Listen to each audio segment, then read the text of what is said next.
Oi pessoal, eu sou Adriana Severini, psicóloga. Hoje nós vamos falar sobre transtorno de personalidade narcisista. Você sabe o que é? Vem comigo para você aprender um pouquinho mais sobre isso.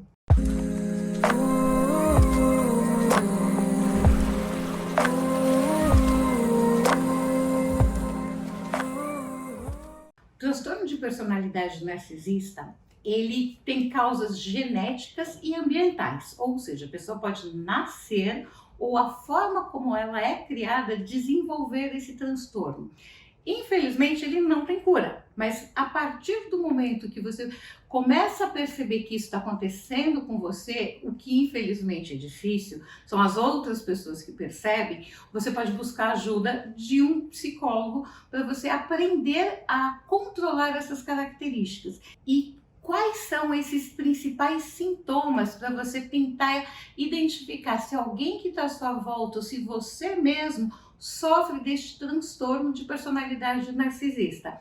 É uma mania de grandeza. O que é essa mania de grandeza? Você de verdade se achar superior a todo mundo, achar que você é uma pessoa que veio aqui para fazer a diferença. Então, eu sou a pessoa mais inteligente ou a mais bonita, eu sou um dom de Deus que veio aqui. Eu tenho a outra, eu acabo assim sempre diminuindo a outra pessoa. Além de eu me engrandecer, eu diminuo a outra pessoa, porque de verdade eu acredito que eu sou uma pessoa melhor do que todo mundo. Tenho uma necessidade de ser extremamente adulada, que todo mundo fale o quanto eu sou maravilhosa, o quanto eu sou inteligente, o quanto eu sou bonita. Então, é a adulação em todos os aspectos da sua vida. Tanto a adulação da forma intelectual, a adulação física.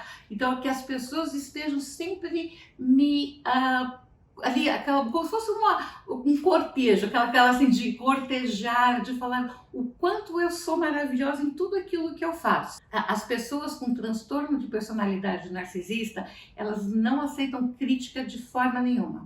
Então elas acabam perdendo a paciência, elas se afastam da pessoa e elas não aceitam crítica nenhuma. Por mais que às vezes a gente tente, olha, aconteceu isso, e você tenha provas, às vezes a gente trabalha e convive muito com essas pessoas, você tem uma prova de que não foi daquela forma, que o trabalho não estava bom, ela não aceita crítica de forma nenhuma. É como se ela tivesse sido perseguida, você criticou porque você não gosta dela. Ela sempre se cerca de pessoas que façam essa adulação dela o tempo todo, e ela tem uma dificuldade muito grande de ouvir a opinião de outras pessoas. Então a minha opinião sempre prevalece porque eu sou melhor, eu tenho as melhores ideias, então é sempre a minha opinião que vai prevalecer para tudo, e uma necessidade enorme de controle. Então eu preciso controlar todo mundo que está à minha volta, tudo que fazem nos mínimos detalhes. A insensibilidade, ela tem dificuldade de entender, ela às vezes é dura demais, ela fala algumas coisas e sempre vai vir aquela crítica, mas você é sensível demais, você é sensível demais. A pessoa não consegue entender que a outra pessoa pode ser diferente dela, que ela está sendo muito dura e que está magoando as pessoas. Então ela não tem esse feeling, esse tato de entender até onde vai, até onde a forma como ela pode falar e como ela não deve falar. Então ela tem dificuldade, ela não tem a sensibilidade de perceber quando está magoando uma pessoa ou não. Então é alguém que fala aquilo que quer, do jeito que quer e sem se importar se está magoando ou não a outra pessoa. Isolamento social. Por ela às vezes se irritar muito fácil com as outras pessoas, ela prefere se manter isolada. Porque como ela tem aquela sensação que ela é melhor, ela é mais inteligente, ela se isola porque ela acredita que as outras pessoas não têm o mesmo conhecimento, a mesma disponibilidade intelectual para conversar com ela. Então ela acaba se sentindo melhor sozinha do que num contato com muitas pessoas. Uma pessoa que acaba passando bastante tempo com ela mesma e ela tem dificuldade de se relacionar por todas as outras características com pessoas diferentes. Então ela acaba tendo sempre a tendência de estar muito isolada. diminuição de afetividade. O que que é isso? Ela não consegue demonstrar carinho. Então não é uma pessoa carinhosa, que beija, que abraça, que demonstra atenção, porque o carinho não é só o físico, mas demonstrar atenção, interesse pelo que a outra pessoa está fazendo. Então ela é uma pessoa que ela sempre mantém uma distância maior, ela fica, é aquela pessoa que fica mais na dela, isolada das outras pessoas. E assim, e ela não demonstra essa afetividade. É difícil ela falar, eu gosto tanto de você, minha amiga, eu te amo, mesmo demonstrar o afeto por ações. Ela nem fala e nem demonstra. Então, isso acontece no ambiente de trabalho, no ambiente pessoal.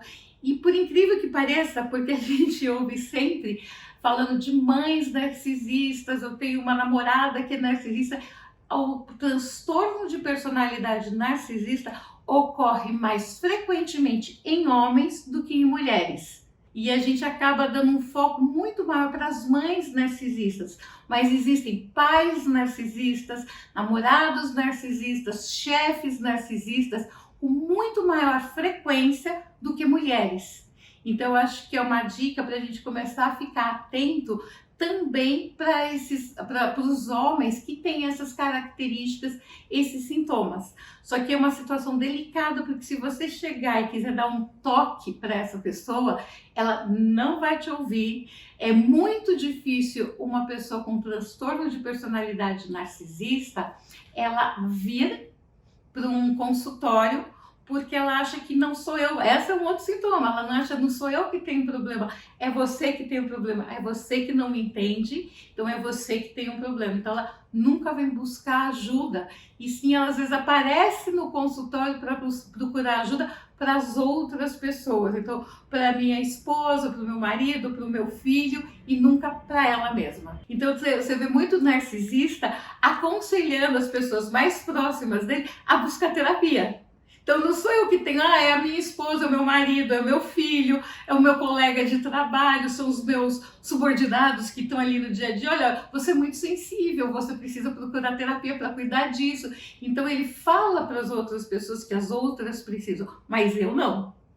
Então ele raramente, é quase impossível ele vir procurar terapia por esse problema. Ele pode vir por alguma outra coisa, às vezes perdeu alguém num processo de luto, por algum outro motivo, às vezes ele vem por uma terapia de casal que daí a esposa ou o marido traz, mas ele procurar por isso é quase impossível, ele não vem. E infelizmente o transtorno de personalidade narcisista não tem cura. Talvez possa se amenizar se ele conseguir ter acesso a isso, ele conseguir se conscientizar que ele tem e que pode ser um problema para as outras pessoas. Mas isso é muito raro de acontecer. Então, as pessoas que sofrem são quem está ao redor dele e nunca a pessoa que tem o transtorno. Quando a gente tem uma relação com uma pessoa que sofre de transtorno de personalidade narcisista, se você percebe que ela está afetando muito a sua vida, está fazendo mal para você, infelizmente a única forma de lidar com isso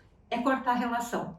Mesmo sendo a sua mãe, o seu pai, um irmão, o melhor amigo, o marido, uma esposa, é você cortar a relação, ter o menos possível de contato, porque é muito forte. Então, como eu disse, não tem cura, ele vai acabar deixando você adoecendo, entrando em depressão, tendo alguma outra doença emocional, alguma doença mental, justamente por tentar se relacionar com essa pessoa. Pessoal, no próximo vídeo eu vou explicar a diferença do transtorno de personalidade narcísica, que foi o que a gente fez agora, e pessoas com traços narcísicos, porque é diferente. E aí eu dou algumas dicas de como lidar com essas pessoas que têm esses traços de personalidade narcísicas. Espero que vocês tenham gostado. Não esqueçam de se inscrever, apertar o sininho para avisar quando vierem outros temas, dar sugestão e passar para os amigos de vocês também.